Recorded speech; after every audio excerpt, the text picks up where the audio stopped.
I never say this, but hear me out.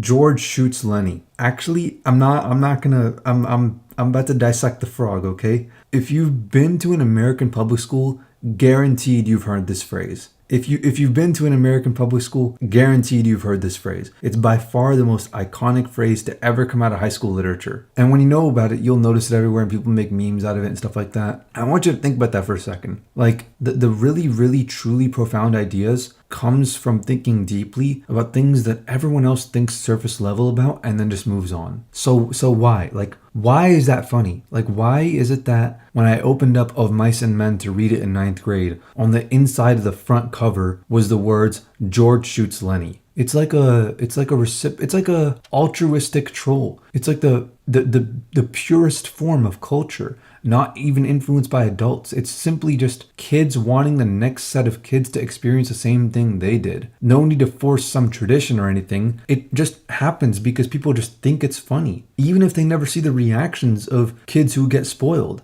Going out of your way to give someone a laugh, knowing you can never share it with them. If that's not altruism, I don't know what is. Of Mice and Men actually goes kind of hard. It's surprisingly short, but it's like super, super open interpretation. I know why they make us read it in schools. It's to kill the ambition in kids, because if kids are cynical and they look at the world as like privilege and they look at themselves as like, oh, I have so many glass ceilings, and they aren't ambitious, then they won't rise to the top and they won't fight for it. And that way the people at the top can stay at the top. So they're raising kids to not be a threat to them. So on one hand, the people who write the quizzes for reading comprehension will lead you to take some ideas from these stories, like, oh, minorities and women have less privilege, or the American dream is dead, or something cynical like that. But what's crazy is a separate part of the book gives the exact opposite message, like a completely contradictory message. And that's the part of the book that everyone remembers and wants to share naturally, despite what people try to push for. And it's the ending. Like, why do these kids, like, seriously think about it, why do these kids find it so funny? It's funny that these schools all have this agenda to teach one thing, yet the book is showing them something contradictory. It's supposed to be like some gut-wrenching moment, the way that George is like shaking and he keeps dropping the gun, but it's a fucking meme. Like, these kids notice the humor in sharing this like hint of rebellion. It's a chink in the armor of the unseen educators. It's harsh and cruel that maybe someone's best course of action is for someone to die, even if they're a good person. I talked about it in my Gankutsu review. A person is judged by their actions, not their intentions. And I can compartmentalize further. The weak in society judge others by their intentions because they themselves wish to be judged by their intentions. The strong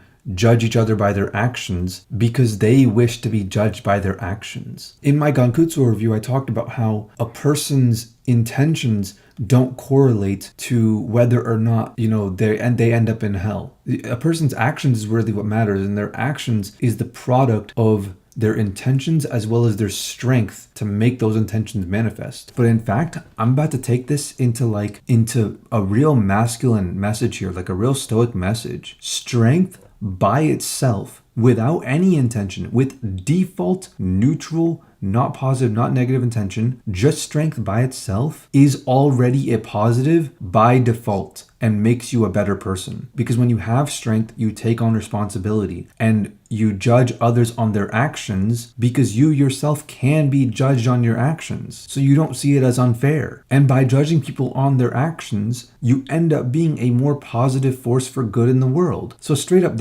I'm making like a Punnett Square literal, like graphed out logical way of deducing that it is literally better to be strong than it is to be smart or moral. And that's like, modern society is so warped in their way of thinking. They think, being strong, being masculine, it doesn't matter. You'd rather be smart. You'd rather have a sense of like social justice and all this stuff. No, you'd rather be strong. And that's what's so crazy about it. It's that kids resonate with this message more than they do anything else in the book, despite schools trying their hardest to make everything else in the book more pronounced than this. It's almost like kids by default know the truth, yet school is trying to brainwash them into thinking something else. I'm telling you, man, this book and the fact that the book turned out the way that it did and what it became in the culture is actually hard as fuck. And there's also an existential question here, which is the events that happened before the bullet was fired. The event, like George telling Lenny about the rabbits. Why? What difference does it make? Like, if he had just shot earlier, if he had just shot Lenny, would it have been different at all? Like, some of the chemicals in his brain didn't get released yet. That's all that would have been different. And to kill someone is not like, it's not freeing them. You don't know what it is. It could be eternal horror and damnation for them. You know, human heads stay alive for a few seconds after being chopped off, after being beheaded. What if the brain is still aware even after some parts of it are shot? If you know about Phineas Gage, you know that this is already proven to be true. Unless you're pointing directly at the brain stem, you have no way of knowing the kind of pain and torture you're inflicting on someone by shooting them in the head. It could be interpreted that everything George did, even telling Lenny about the rabbits and trying to make him feel good, was a selfish act. Because it was no concern for anyone else or nature or the whole world around him was completely impartial to the death of Lenny. Really, George did it because he felt compelled to, because he would have felt extremely guilty if he didn't. He's just satisfying his own mind. And yet at the same time, you know how it can be interpreted as the complete opposite, as what he was doing was actually selfless. So what is the moral of the story? On one hand, people who think that like the concept of survival of the fittest, they think that's cruel, they'll probably love the book. But on the other hand, you can interpret the book as saying survival of the fittest isn't cruel. In fact, it's the most merciful way of existing. And the fact that it's like, the fact that the ending is a meme and probably more popular than the book itself, like that's really what speaks volumes. That really says a lot about society. It's not trivial. It's actually really deep. I'm 14 and this is deep. But yeah, the book wait, I think I was 14 when I read it. Actually, that's how you know 14-year-olds are not deep, because I think I was 14 when I read it, and I wasn't thinking about any of this. All I was thinking about was, haha, George shoots Lenny, funny meme. The book takes place over 3 days, but it feels like it took place in a single afternoon. As always, you know, for books you read in school, there's movie adaptations of it, but as always, they all suck. Just watch the SparkNotes infographic stuff. That's what I did. And remember, if you have some like friends or family member who, you know, just got to high school in America, they're going to public school, be sure to let them know George shoots Lenny. Spoiler alert, by the way, 4 out of 10. It's Filthy Frank, motherfucker. It's Filthy Frank, bitch. Let's get some pussy tonight.